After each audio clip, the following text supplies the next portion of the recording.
awareness training where watch a video or sometimes an interaction. And when we are done with the interactive session or the video, we answer a few questions and then we proceed to the second segment where we have a presentation by our resource person for today. So I'll move on to our first segment where we watch a video. Once we are done with the video, we answer a few questions to that video. So please, I'll play the video 2 times. Make sure that you watch the video, pay attention to the video, and make sure that you learn a few things from the video.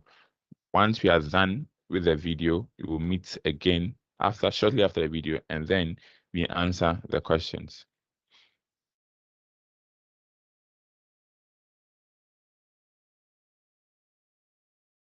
A presentation by our resource person for today.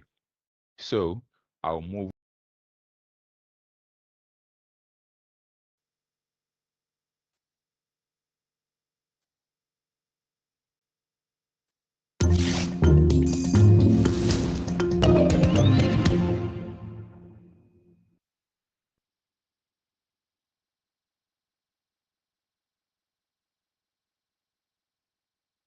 The Federal Trade Commission estimates that nearly 70% of fraud attempts are made by phone call, and almost 1 in 5 people targeted by imposter callers will fall for the scam, losing money.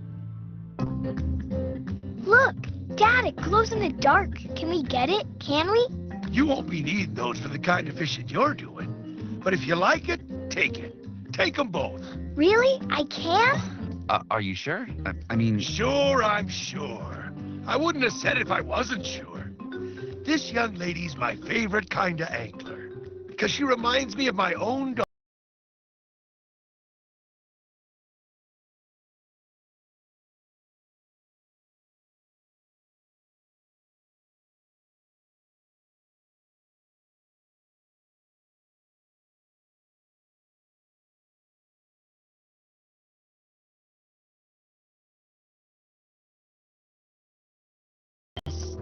Sure. Came in a couple of days earlier. Hello, my name's Beth with First Country National. I'm showing your card was used for a purchase in San Diego, California. Was this an authorized purchase? San Diego? It sounds like it's a good thing I called. I'm gonna go ahead and block this transaction so you're not charged, okay? First, I'll need you to verify your member number for me. Whenever you're ready. I gave it to her because I thought a member number or username alone can't be used to rip you off. Right, it can't. But your member number or username can be used to request a reset of your bank account password, triggering a verification code to be sent to your cell phone. And because the text is a legitimate code sent from your actual bank, it's easy to fall for this part of the scam. By giving the caller this code, what you're actually doing is providing the scammers with the information they need to change your bank login information. The final step of the scam is where I suspected something wasn't right. Almost done. I'll just need your PIN in order to block the number so no one other than you can access your funds, okay? Unfortunately, I did end up giving the caller my PIN too. So stupid. Don't be too hard on yourself. Lots of people fall for these scams. Just remember, incoming calls claiming to be from your bank or any other financial institution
The Federal Trade Commission estimates that nearly 70% of fraud attempts are made by phone call, and almost 1 in 5 people targeted by imposter callers will fall for the scam, losing money.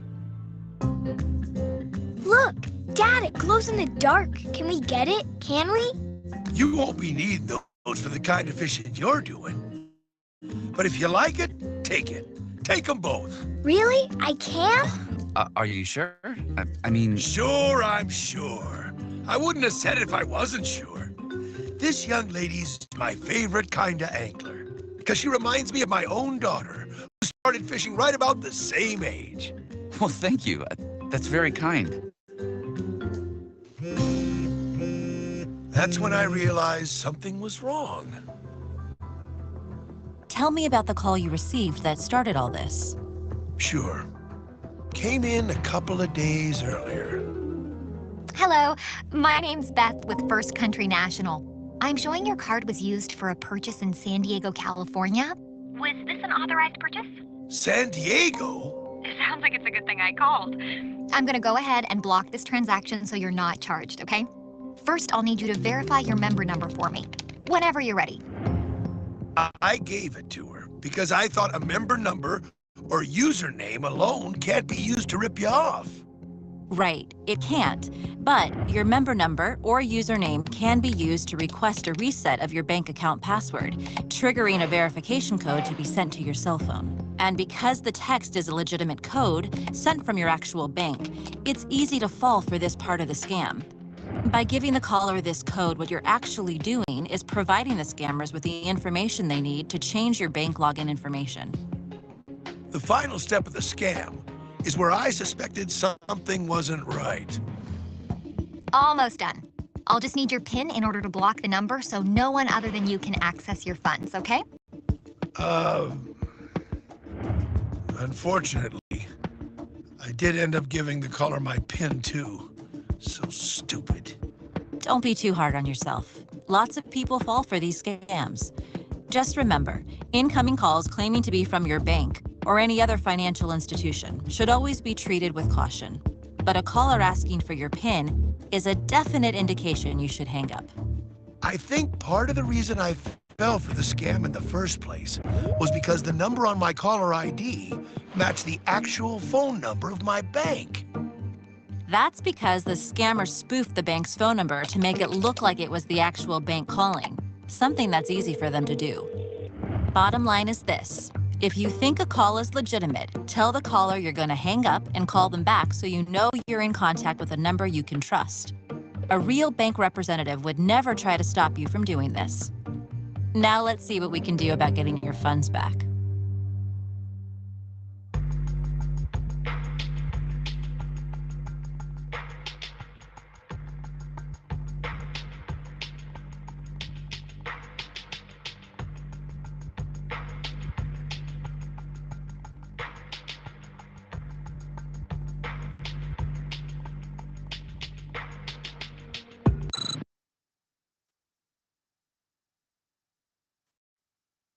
Okay, so welcome back from the video. I believe you've learned something from the video we just watched right now. So let's proceed and take the quiz to actually know how much we've learned from the video. Okay, so we have 4 different questions. So I'll read the questions and provide the options. If you know the answer, please feel free to tell us the answer. Okay, so the first question goes, if you receive a call from someone claiming to represent your bank, you should, the first option says hang up and then call your bank directly to continue the discussion. The second option says be cooperative, they are there to help you. The third option says answer by providing your PIN and asking them to confirm. The last option says check the caller ID to confirm that the phone number belongs to your bank. If you receive a call from someone claiming to represent your bank, what should you do? The first one. Okay, the first one. Perfect. The second question is a true or false statement. True or false? Your username alone can be used to change your bank account password. True or false? True. Come again? True. True. Yeah. Okay. All right. Did you agree this statement is true? I think it's false. It's false. Someone says false. Someone says true. Okay. It's true. Now, anybody else? Because we have a false state. Someone says it's false. I think Frank says it's false. And then we have another person saying it's true.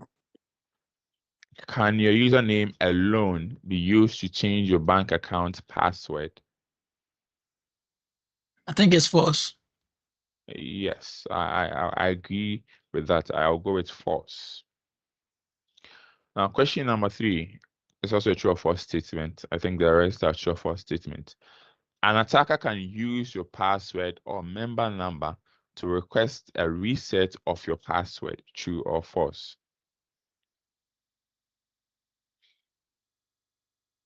True. True. All right. Question number 4, also a true or false statement. Scammers can spoof the bank's phone number to make it look like it's the actual bank calling. True or false? True. Also, it's a true statement. All right, let's complete this quiz. All right, so it means that you've learned a lot from the video that we just watched. I think we all can actually, whenever we encounter this challenge or this problem, whereby somebody is trying to pretend to call from our bank, we will know what to do. All right, so this is the first segment of Threat Intelligence Seminar. Now, the second segment is our presentation by a resource person. And I will be the resource person for today's Threat Intelligence Seminar also. So today,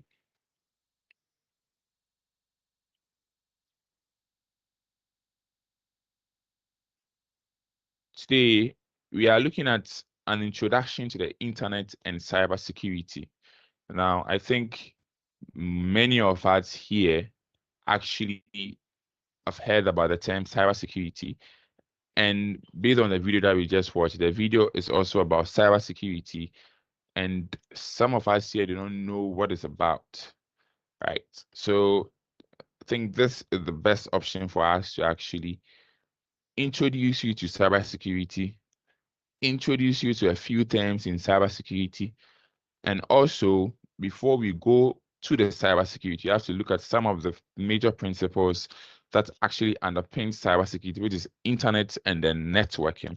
So for the next 30 minutes or so, I will actually introduce you to the internet and also cybersecurity. Why cybersecurity? Why is cybersecurity important? All right, so stay with me. When I'm done and you have any questions, you can actually ask, okay? And for you also to know that Software Freak is also starting a new cybersecurity full class course. So this will actually be an introduction to actually engage you or to stimulate that particular interest you have on cybersecurity. So after we are done here, you can actually message us and we'll take it from there and look at how we can put you on board to make sure that we add you to the new class. Okay, so let's look at the first definition of the internet. Now, the internet that we know, I think each one of us know what the internet is, or each one of us here have an idea of what the internet is. We are connected on this platform because of the internet, right?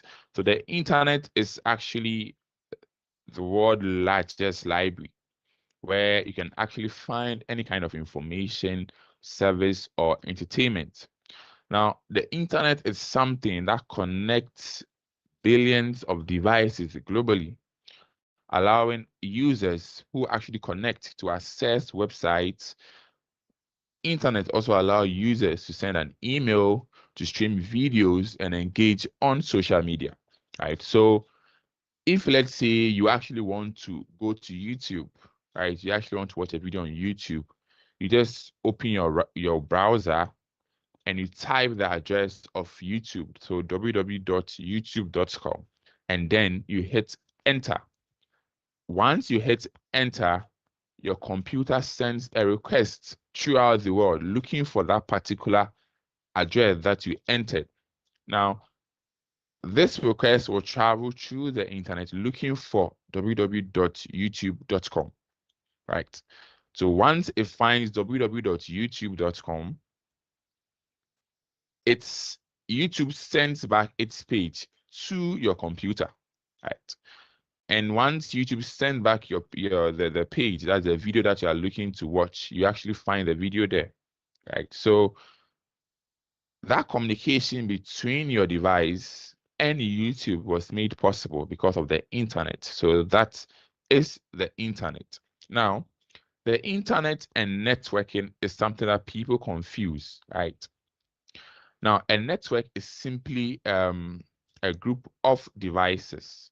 A network is a group of devices communicating together to share resources and information. That is a network.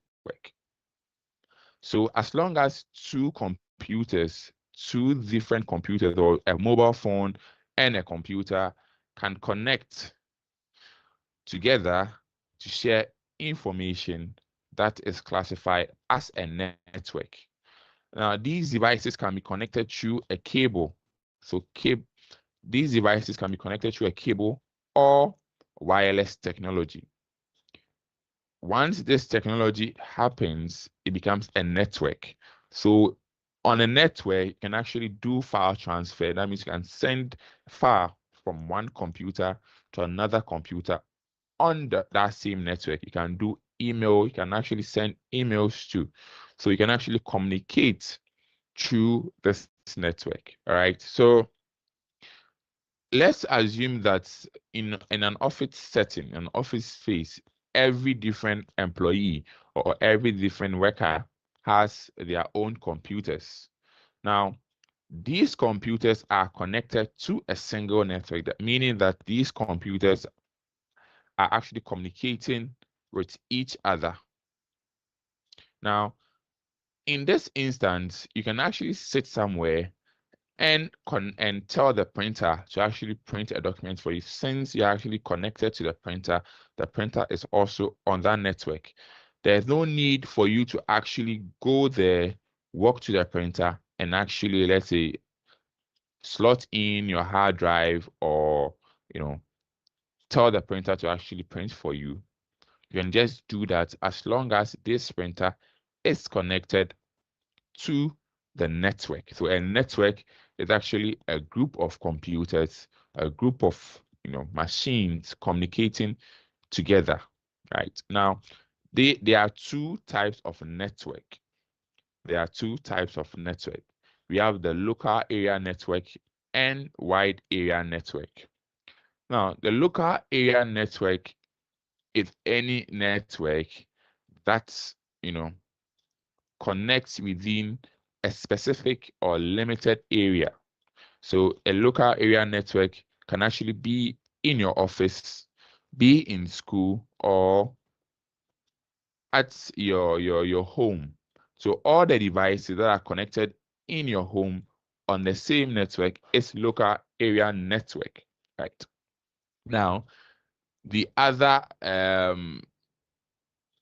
side is wide area network, right? So wide area network actually covers larger geographical areas as compared to the local area network.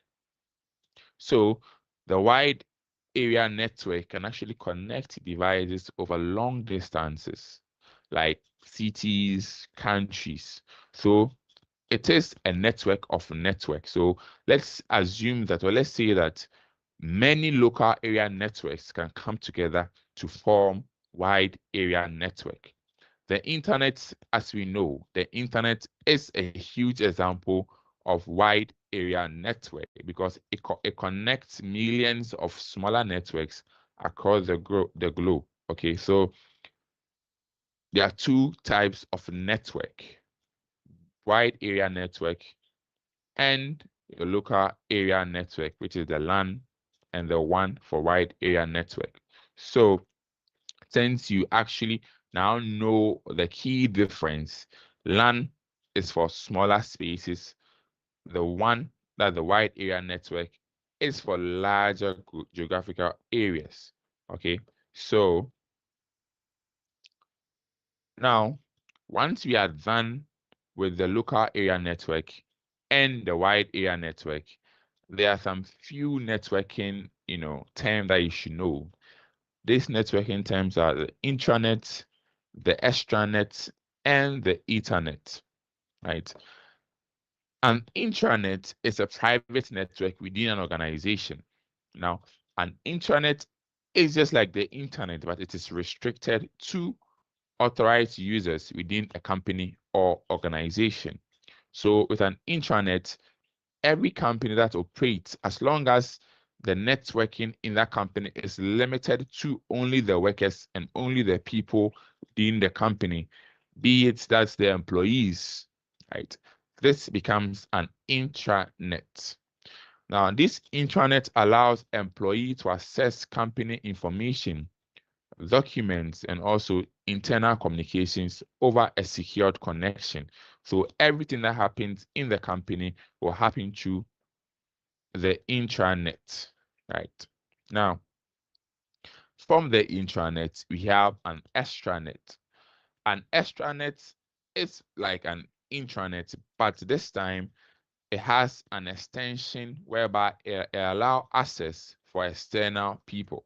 Now, this network is actually limited to a group of people, just like the intranet, but it actually have a side where other people can actually connect. So let's say your business partners, let's say your suppliers, your clients, somebody who walks through your company and wants to actually do business with the organization.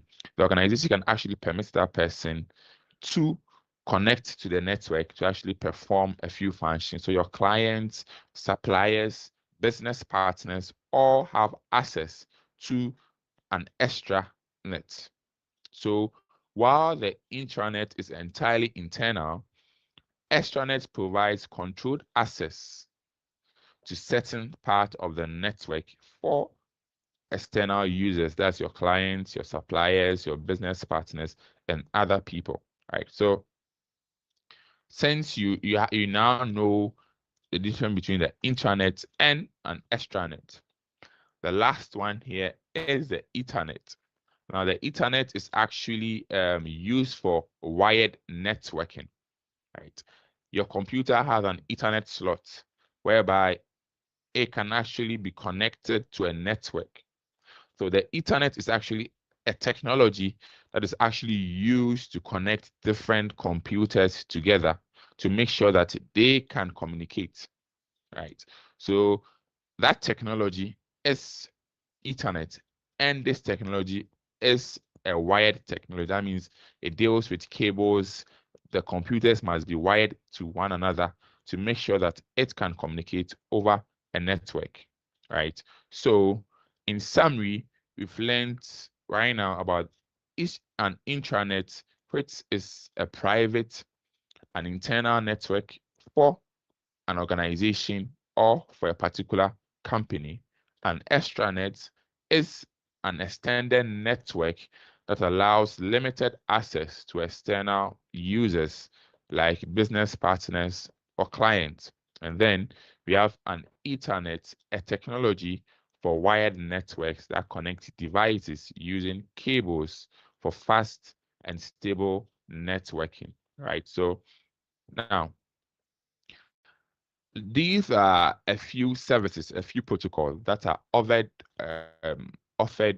via the internet. So these protocols allows us to communicate over the internet. Is actually important.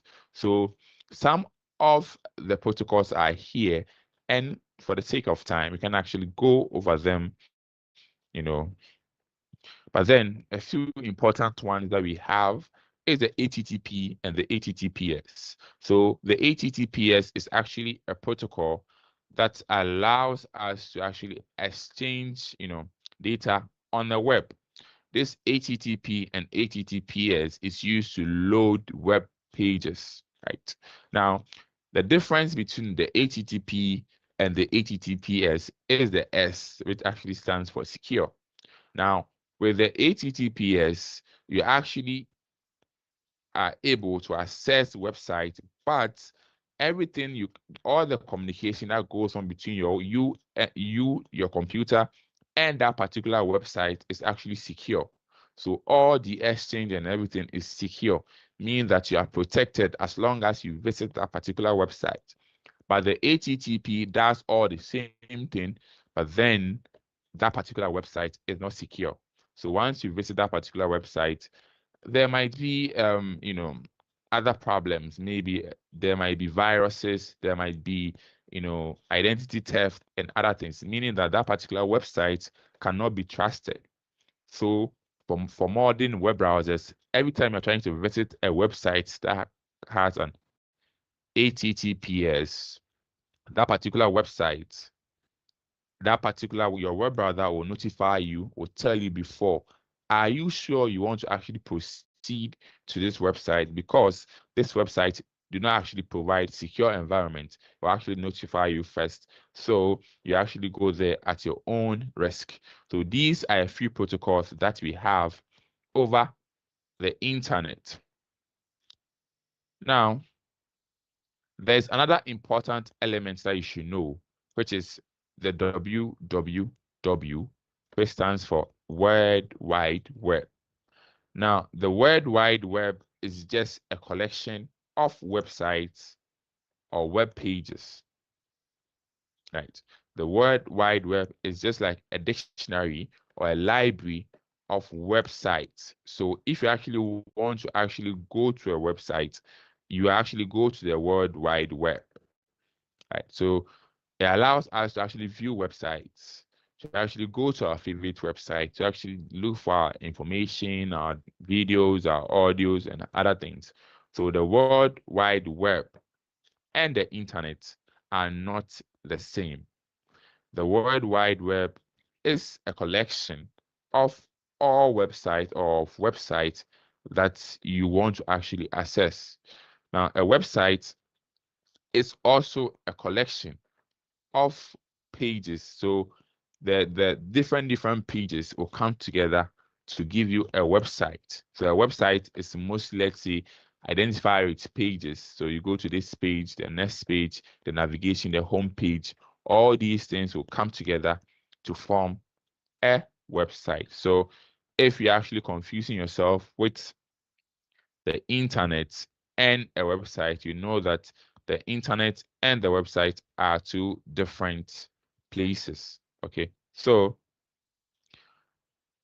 in actually accessing a website, or in actually going to www, now web pages or websites are actually made up of an HTML element, right? So the HTML is actually used for the skeleton of that particular website, or the backbone of that particular website. And then another element, which is CSS, is also used for, let's say, the design aspect of that website. And then finally, JavaScript is also used for the function of that particular website, the mobility, how the website should behave. So these are the major elements that goes into website creation or website development. And to access this particular website, or to access information or website on www, you actually need a web browser. You actually have to know the uniform resource locator of that particular website that you are going to, that's the URL. Like www.youtube.com becomes the URL of that particular website. You must actually have a web browser and a protocol, which, let's say, which the HTTPS protocol is part. So the web relies on communication protocol. Like I just mentioned, the HTTPS protocol actually enables us to transfer data between websites and servers securely. So between our computer and the servers of the website securely. All right. So that is that for WWW, which stands for the World Wide Web. Now, another important element, like I've said, how to actually access the web. You actually need a modem to actually receive signal. So the modem can be an internal or an external, can also be a router. Now, once you have that, you also need an internet service provider, which will be your network. So Vodafone, T-Mobile, all these are the internet service providers. And then your browser, which is Google Chrome, Microsoft Edge, all these are examples of browsers. So to actually connect to the World Wide Web, these are the things that you need, right?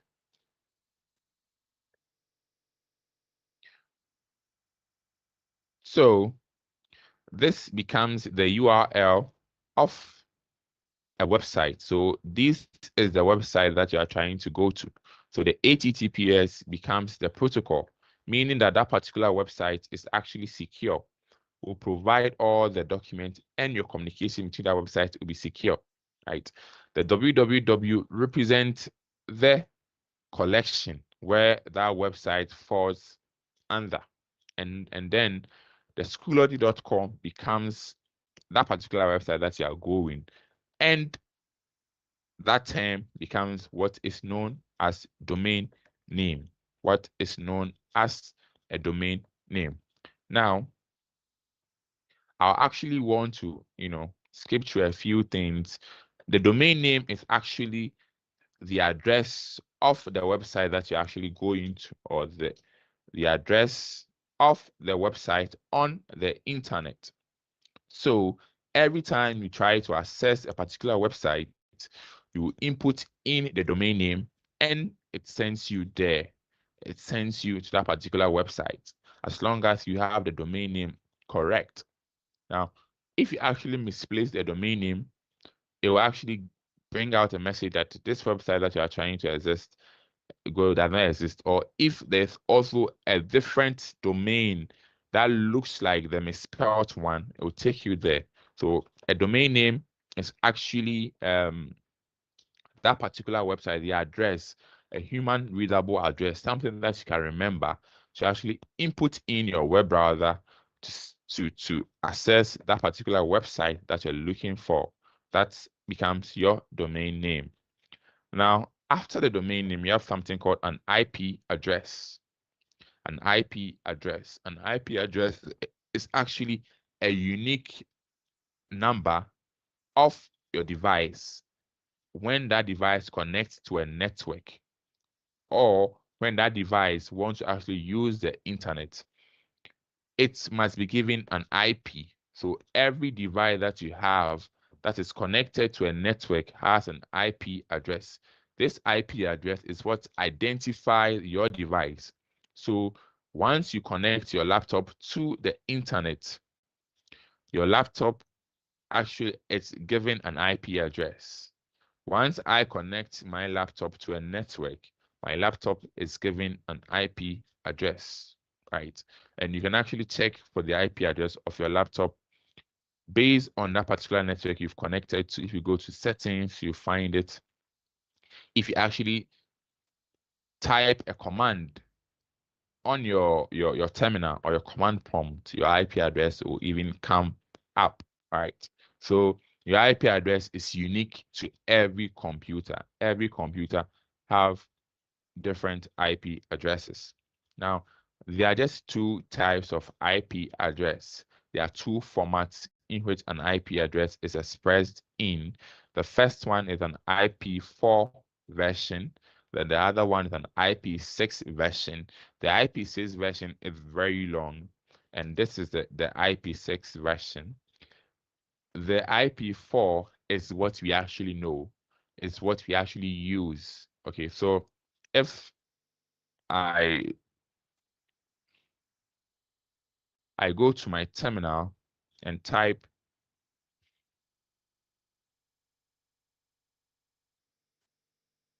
you actually see that the IP4 address actually comes up, and then the IP6 also comes up. So you actually see the two type of my addresses. So this is the address that's actually connected or given to my connection over the network, right? So I'm connected to the internet via a Wi-Fi, right? So this is the address. This is the unique name it has given me.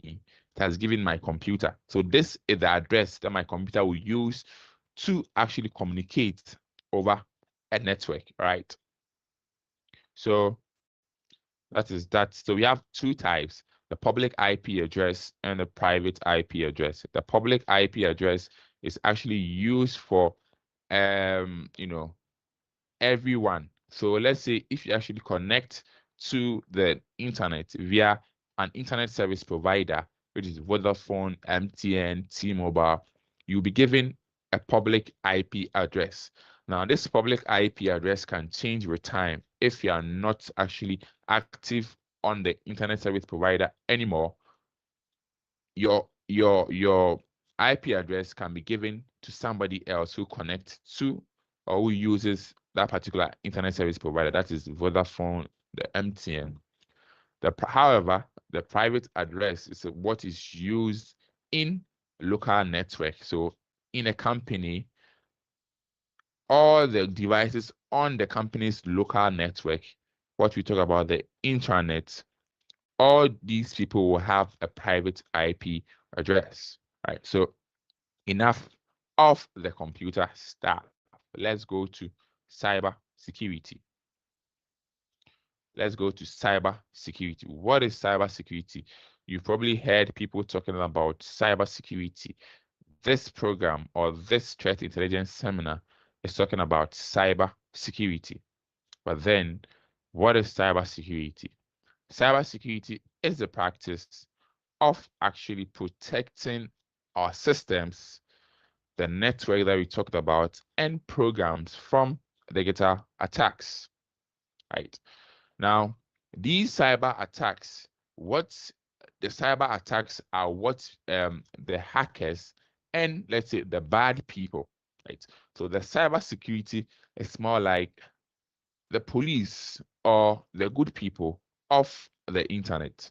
The good people, as in you are protecting your own space, you are protecting your own network, you are protecting the network of your company from bad people, because the bad people want to actually enter your organization or enter your network and destroy sensitive information. They want to actually change a few things. They want to also extort money from users or your customers or your employees. They want to actually do bad things with your data.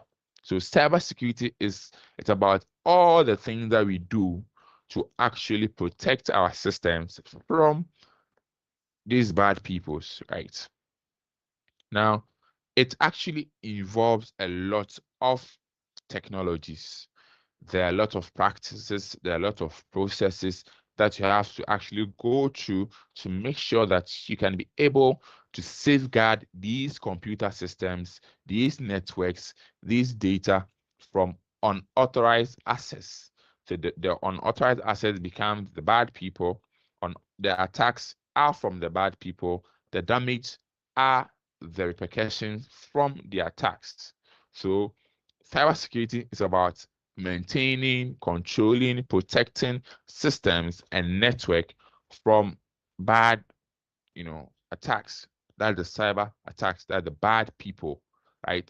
Now, the bad people can be hackers. The bad people can also be governments from other countries. They want to actually, infiltrate into top organizations in this company to actually look at what is going on, right? The bad people can also be your disgruntled ex-boyfriend, ex-girlfriend, family member who wants to actually steal your sensitive information, who want to actually steal, change a few things on your computer or on a computer, right? There are a lot of reasons why people would want to attack you. There are a lot of them, right? But then cybersecurity is all the processes that we use to protect ourselves, to protect systems, to protect organizations, to protect us individually from these attacks, right? Now, beginning of this introduction, beginning of this class, I said that cybersecurity is also a personalized effort and also a group's effort. Now, everybody must be on board. Everybody on a network must be on board. If one person slacks, there's a probability that your network must be compromised. So everybody must have the knowledge. Everyone in your organization must have knowledge of cybersecurity, must have knowledge of what these attacks can be about. Because even though it's a collective effort, people are actually targeted personally, right? So it happens through people. This attack will come through somebody on a network or come through a particular tiny fault on a network. You must make sure that everybody within your network has knowledge, and all the principles, the practices are all in place to make sure that you can protect systems from cyber attacks, right? So there are a few types of cybersecurity. Cybersecurity falls under these processes or falls under these different sections. We have network security, information security, application security, and operational security. The first one being network security is a branch of cybersecurity that talks about protecting a network from unauthorized access, misuse, or theft. That is network security. All the things we do to protect our network, to protect systems on a network, is termed as a network security. And we've actually explained what a network is. All right. Now, let's move to the other part. The next one is information security. Information actually deals with data, sensitive information, all those information that we have. This branch is talking about ways that we can actually protect these information, these sensitive data from unauthorized access, to make sure that this particular data that we have is not altered. This particular data that we have is free from, prying eyes. People who are not supposed to view these data should not have access to those data or that information. And also, it's about making sure that this information is also available to the people who actually want it, to the people who is responsible, who is in charge, who actually needs to use that particular data to work. That is information security. Now, we have application security. Software applications that we have, that we know, that we use, also have their own faults. They have their own weaknesses. These softwares must also be protected. These softwares must be dealt with in such a way that it doesn't become a problem. People or the bad people shouldn't use those applications against us, or shouldn't use those weaknesses in those applications. So your web browser, Edge, Google Chrome, might have its vulnerabilities. The vulnerabilities are the weaknesses.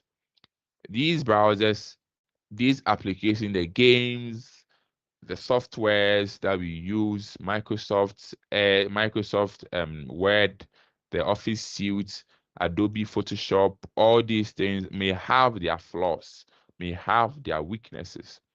But application security is about the ways of making sure that we secure this software from vulnerabilities throughout this software's life cycle, right? And then we have operational security. Operational security is the processes we use. The operational security is the decisions we take in making sure that we can actually protect our systems, in making sure that we can actually protect our organization. These processes and decisions actually talks about how we actually perform cybersecurity activities in our company. So all these things are what the operational security, right? These are the operational security. So we have an introduction to cybersecurity, whereby it's protecting our systems, our networks, and programs from attacks. We have types of cybersecurity. We have network security, information security, application security, and operational security. So I'll touch on one last thing, and then we bring this session to a close. Now, that particular thing is the cornerstone of cybersecurity, the foundational principle in which cybersecurity actually stands on, which is our CIA triad. CIA triad. The CIA stands for CIA stands for confidentiality, integrity, and availability. So these are the cornerstones of cybersecurity. Everything that you do in cybersecurity, you have to make sure that all these three things are intact. What are these three things? The confidentiality actually means that information that you have, information on a network, information in an organization is not disclosed to unauthorized individuals, entities, or systems. That nobody who isn't supposed to have access to that information should not have it. So it can be medical record. Who is actually responsible, or who are the authorized users, let's say, of a medical record? It can be you, the patient, yourself, and let's say your doctor. Only two of you, and then let's say the nurse, the doctors, or only two of you, or only this group of people are actually supposed to have your medical information. Now, if your medical information, somebody like, let's say, a friend or anybody can just access your medical information, it means that the confidentiality of the information has been lost. That particular friend is not supposed to have access unless maybe you have it and you give it to him, you show it to him as a friend. That one, you don't have any problem with that. But once that friend who is not supposed to have access can easily have access to that information, it means that the confidentiality of that information has been broken. The I in CIA stands for integrity. Integrity. Integrity actually stands for, or actually means that that particular data, that particular information that we have must remain accurate, consistent, and trustworthy over its entire life cycle.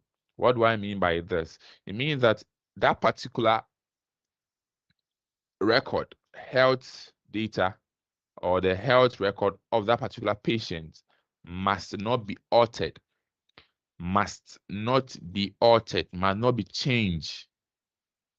So the only person who can actually change it might be, let's say, the doctor, because let's say you are sick and now you are no longer sick anymore. So we can actually add a few things to the record, right?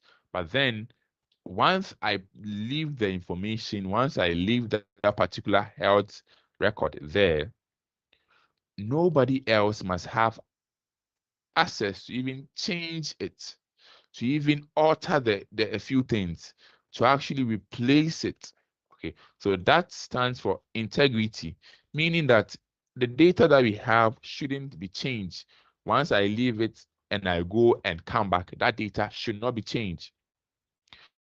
Integrity also means that if I'm actually sending that particular data to somebody else, that same data should go without somebody changing it over the way, without somebody, removing a few things, over the way.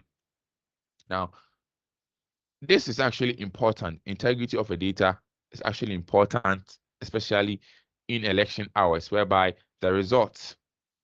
So if the polling agent is actually sending a result to, let's say, the main command, the main station, somebody else can actually sit inside if that particular transfer is not secured, change a few the numbers. You see how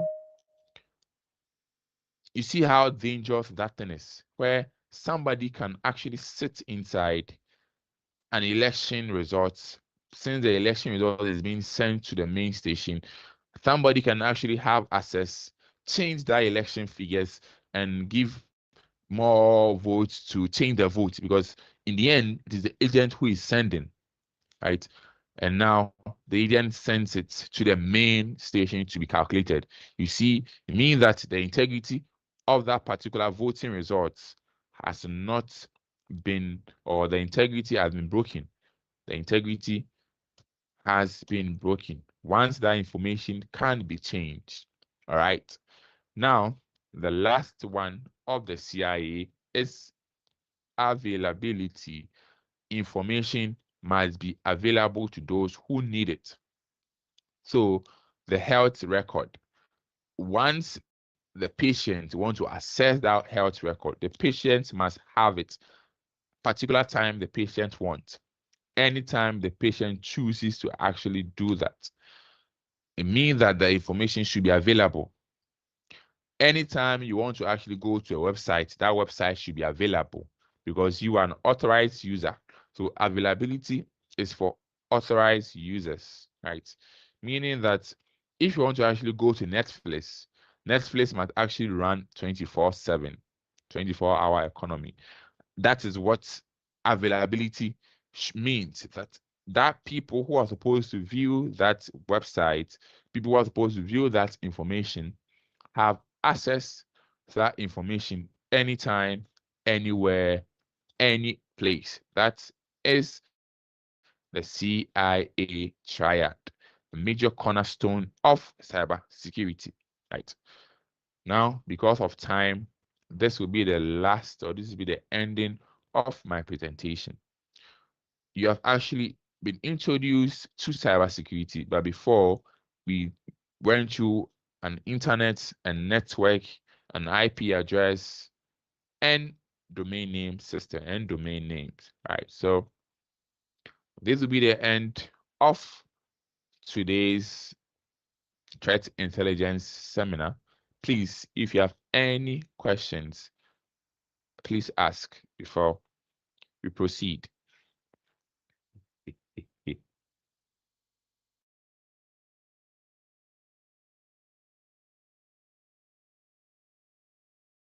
Are there any questions, please?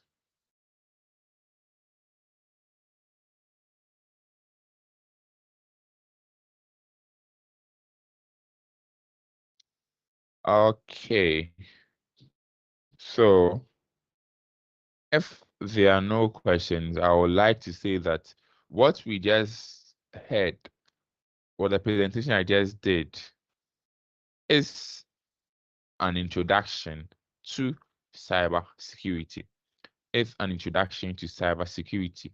So if you want to actually get to know more about cybersecurity, you want to actually know the processes, you want to actually know how to actually keep systems secure, how to actually keep information secure, because cybersecurity as a course or as a working field is one of the most sought after workers in the world right now, because it's companies, systems, everybody is trying to go digital, or every organization that we know has a digital presence or has a digital face whereby they provide services over the internet.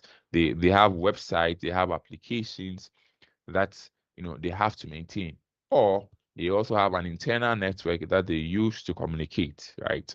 So cybersecurity is one of the most sought after careers that we have right now. So if you actually want to know more about cybersecurity, just know that South Africa group of companies who is actually in charge, or who is actually responsible for this seminar, also have a full cybersecurity class course that you can take to make sure that you get to know all the things in cybersecurity, right? So the course is a 6-month comprehensive course, 6 months. So with this course, you get to learn a lot of things. You get to actually know all the processes, all the tricks, all the ways to even solve these tricks that these attackers are using to actually gain information. Even we personal people, even we individuals, we often face these attacks with this fraud, insurance fraud, our mobile money fraud, our banking fraud. All these things happen, right? So you get to actually know how to stop all these things if you were to be employed in an organization. Throughout this course, you also get mentorship from industry professionals, right? Throughout this course, we also have an interview preparation section whereby after you are done with the course, we will help you prepare for an interview, or we try to simulate how an interview will be in case you actually want to actually go into the field, go into the industry and look for jobs. While we are doing that, we also look for jobs for you. We also have companies, we have people that we work with, whereby you can upload your CV to their platforms and we can help you find a job in the cybersecurity industry. So please, if you are here or if you are listeners on social media and you want to actually get into cybersecurity, please contact South Africa. Just visit our website, portal.southafrica.net, to actually start that process. Start the first actually starts with you going to the website, sending us a message that you want to actually, start, or you want to actually, you are interested in this course, and then you take it from there, and then we actually talk with you. And our payment plans are also broken down in such a way that it actually fits into your budget, right? It's a 6-month course, so we make sure that by the end of the 6 months, you'll be able to pay that amount, small amount of money that you're required to pay, right? So please visit our website, portal.southafrica.net. Now, this will be the end of today's threat intelligence seminar. Next week, Wednesday, we'll meet here 4 p.m. and 12 noon Eastern Standard Time. So please try and join us every Wednesday, same time. I'll be here. A few others too will be here. If you have any questions too, you can actually ask us. We will be glad to assist you. And so this will be the end. Thank you all for joining us. And I'm looking forward